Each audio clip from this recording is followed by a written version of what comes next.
Oke, Assalamualaikum warahmatullahi wabarakatuh. Bertemu lagi dengan saya Pak Giri dalam pembelajaran Sejarah Indonesia kelas 10 semester 2. Nah, sekarang pembahasannya masih sama, yaitu tentang kerajaan-kerajaan Islam di Indonesia. Kalau kemarin kita sudah membahas tentang kerajaan Islam di Jawa, sekarang kita akan membahas kerajaan Islam di Kalimantan dan Sulawesi.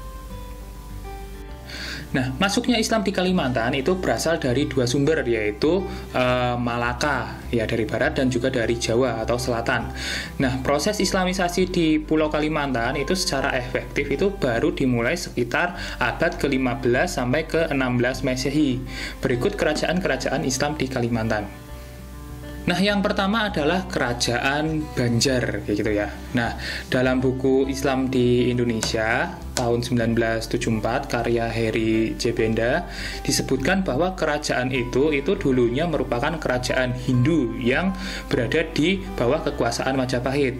Pasca keruntuhan Majapahit, Banjar menjalin perjanjian dengan Kerajaan Demak untuk menaklukkan kerajaan Negara Dana, kayak gitu ya, Sukadana ya. Jadi di Kalimantan itu ada kerajaan lain bernama Sukadana, gitu. Terus sebagai balasannya, Kerajaan Demak itu meminta Raden Samudra itu memeluk Islam dan Kerajaan Banjar menjadi daerah vasal dari Kerajaan Demak atau daerah bawahan. Nah, pada masa Sultan Tamjidillah terdapat seorang ulama besar dalam masyarakat Islam Banjar. Nah, ia mampu menyiarkan agama Islam hingga ke pedalaman Kalimantan. Nah, kerajaan Banjar ini terletak di pesisir Kalimantan Selatan ya, atau sekarang menjadi Banjarmasin, mungkin kalian juga tahu ya.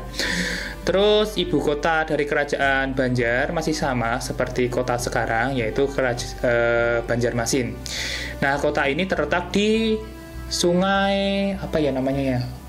Barito ya, Sungai Barito, sehingga memungkinkan kapal-kapal besar itu berlabuh atau transit di sana.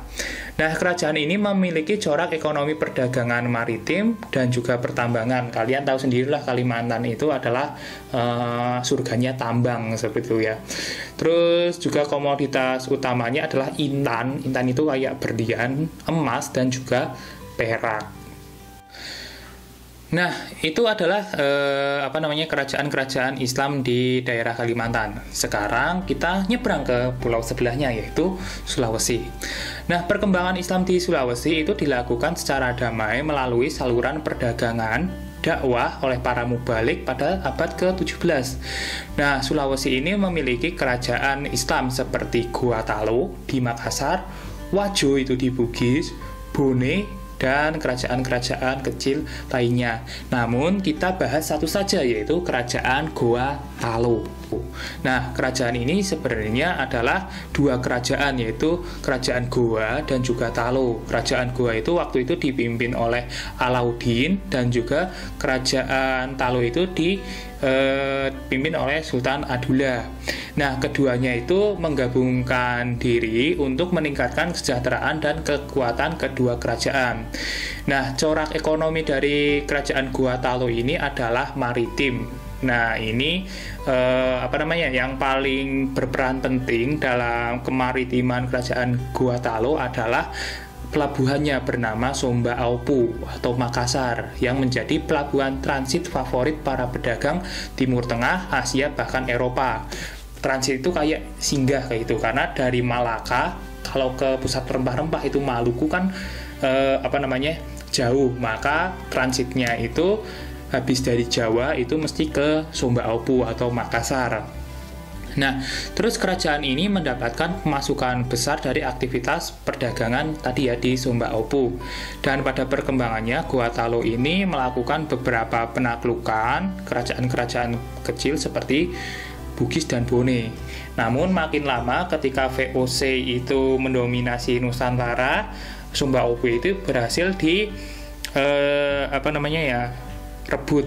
Nah, waktu itu VOC itu berhasil menaklukkan raja waktu itu bernama Sultan Hasanuddin, dan makin lama kerajaan Gorontalo ini makin mundur. Nah, itu materi pada hari ini, dan seperti biasa ada pertanyaan untuk kalian. Pertanyaannya adalah jelaskan keruntuhan atau kemunduran dari kerajaan Banjar dan juga kerajaan Gua Talo, seperti itu. Jawab pertanyaan itu di kolom deskripsi, itu ada persensi. Dan saya ucapkan tetap semangat dan juga jaga kesehatan untuk kalian, jangan kemana-mana karena kurva COVID semakin meninggi. Saya akhiri, wassalamualaikum warahmatullahi wabarakatuh.